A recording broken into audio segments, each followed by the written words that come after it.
Hello and welcome to Unit 3. So in this unit, we're going to be talking about, we're going to talk about a lot of things. So we're going to start with the scientific revolution, the Enlightenment, and then we get into, some changes in Europe and eventually into the French Revolution, which is where we're going to end. Okay, so we start with the scientific revolution. During the early modern period, we see a shift in how Europeans viewed and studied the natural world. So they went from looking back to the ancient scholars for wisdom and started to observe nature and to develop ideas about the laws of nature. They began to see that there were some laws that were pretty constant. This grew basically out of the Renaissance humanism that basically was characterized by scholars who were dissatisfied with what they considered to be a limited approach, right? So one major figure in this early scientific revolution was Francis Bacon, and he's credited with developing the scientific method. So that involves uh, making a hypothesis to explain your observations, and then testing and trying to disprove that hypothesis, rather than just saying, "Oh, yep, that's right." So there were a number of fields that were worked on. So one important one was um, astronomy. And of course, we relate to that with Galileo at the forefront. And that's because he developed the telescope so he could see things that people, the ancient Greeks and other people, had just kind of seen with the naked eye, but he could see them more close up and see further out, right? And he got into some trouble with the Catholic Church because he said that the world evolved around and all the planets revolved around the sun, not the other way around. So anyway, but mathematics, Isaac Newton, he is referred to as the most important figure in the period. He developed a number of principles that are still relevant today. But we see advancements also in medicine as scientists expanded their work beyond the work of Galen and the four humors of the body. They started to do things like working with cadavers, cutting bodies open to better understand human anatomy, chemistry, also made strides thanks to the work of people like Robert Boyle, Joseph Priestley, Antoine Laurent Lavoisier. I think that's how you say it. And finally, we do see more women starting to pop up in science. And so this kind of heralds the very, very beginnings of a feminist movement, though it takes a while, of course. The work done in the field of science had impacts beyond science, most notably in the field of philosophy. So, philosophers like Rene Descartes and others began to apply this idea that if there were laws in nature, then there were also laws that applied to society. And that kind of thinking led to the Enlightenment, which was a philosophical movement that lasted nearly a century, most of the 18th century. And it applied rational thought to almost every aspect of society, of human existence, actually, not just society, of human existence. It argued that the real natural universe was ruled by natural laws. And by doing that, they got themselves in kind of an oppositional perspective from the church and the church teachings, which had up until now, throughout all the Middle Ages, formed the basis of knowledge for centuries, right? And the Bible was, kind of the text off of which everything else needed to relate. Galileo started it, right? But other people then kind of pushed it along. And so important among these Enlightenment thinkers or philosophes, as they were called, were people like John Locke, Voltaire, uh, Emile de Châtelet, Diderot, and D'Alembert, who wrote the first encyclopedia, and the goal of that was to make knowledge more accessible to more people. But also David Hume, Adam Smith, and Jean-Jacques Rousseau, just to throw out a few names. There's a lot of them, right? There's a whole lot of them. And you'll read just little snippets about them. But the Enlightenment ideas also influence political thought.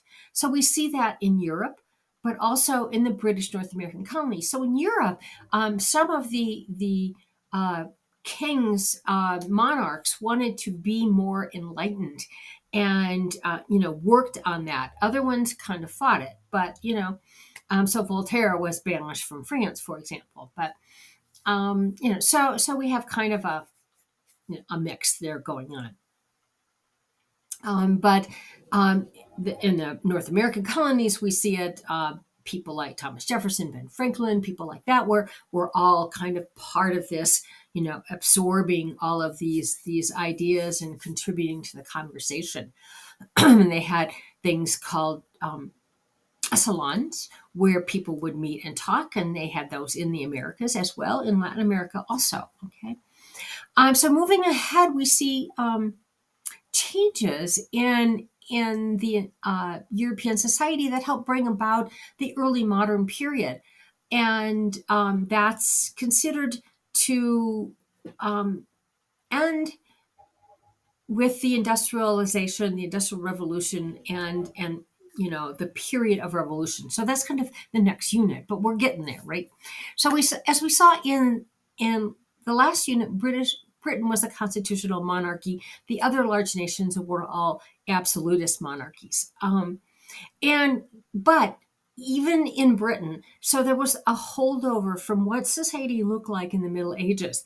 So society was in general divided into what I usually associate with France, called estates. And it's a good term. But the first estate, or the one group, was the clergy and the church. And they controlled education. They owned a lot of land. They were very wealthy and very powerful.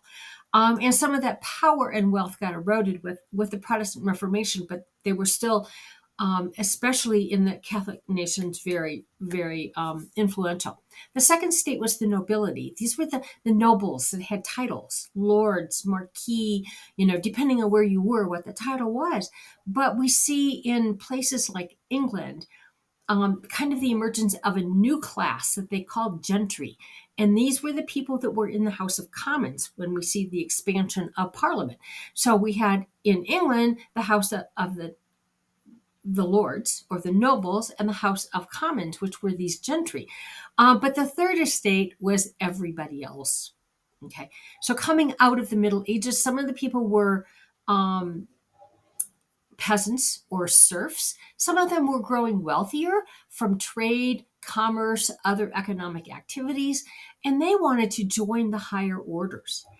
For the most part, except for the British Parliament, which was a limited participation, but the nobility controlled the political power.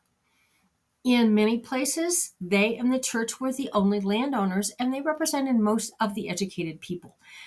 So the common people, the peasants or the serfs, they had a hard life. They paid taxes, they worked the lands.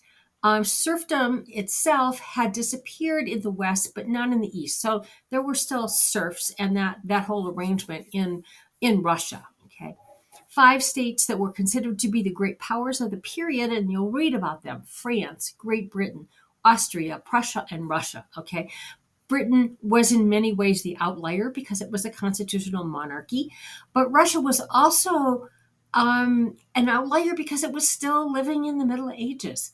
France had the largest population, the largest armies, the richest economies, and was considered to be the most sophisticated. But as we know in history, that will all change. That kind of balance of power will change. As with almost every other unit in history, right? There were wars, especially between Britain and France, the two biggest powers.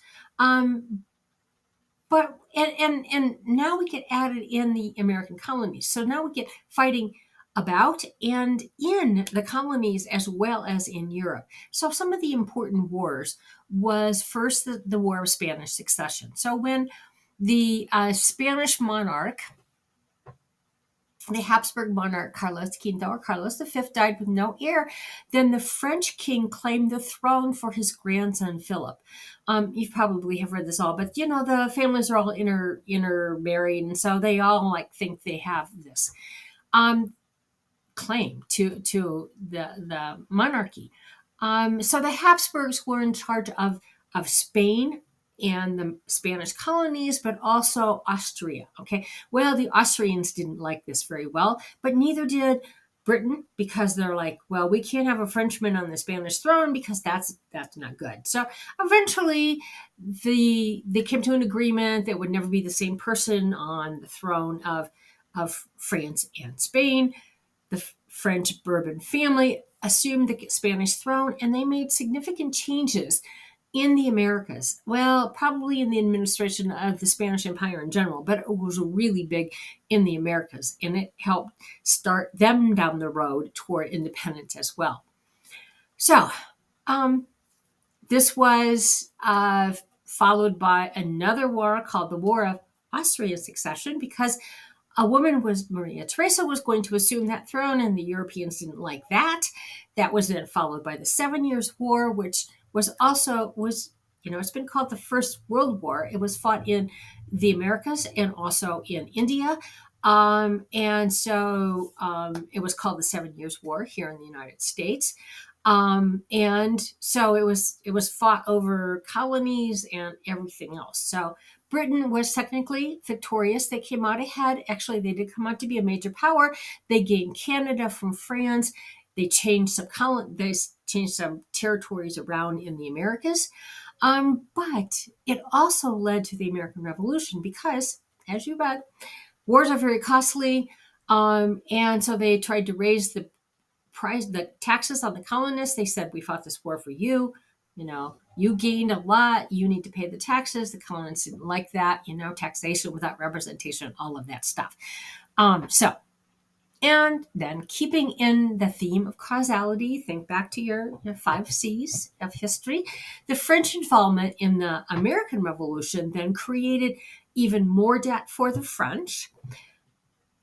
Louis the 16th raised taxes. This created unrest. They were having a famine. And so he says, okay, let's call the Estates General, those 3 estates, right? And they had last met in 1614. At the convention, the Third Estate, the everybody else, demanded a larger role in the convention and a bigger voice in the proceedings. And when they didn't get what they want, they left and they formed the National Assembly. This was the spark that lit the fires of the French Revolution. The French Revolution, you're going to read about it. It had goals of equality for men, not for women, but equality and a representative government. They were at first they were going to emulate, the constitutional monarchy. Eventually, they move into a radical phase because they started to fear that the people, the common people, the peasants, were getting kind of out of control. We need to have more control. So they enter this period of the terror. And most of us are familiar with that because it's the phase during which they made a lot of use of that new invention, the guillotine. And so this is where we end in this unit. So in the next unit, we'll move to the next step, which is the reign of Napoleon and his attempt to take over Europe, industrialization, and more revolutions throughout Europe. But that's where we're going to end for now. If you have any questions about anything, please let me know. And otherwise, I will look forward to reading your comments.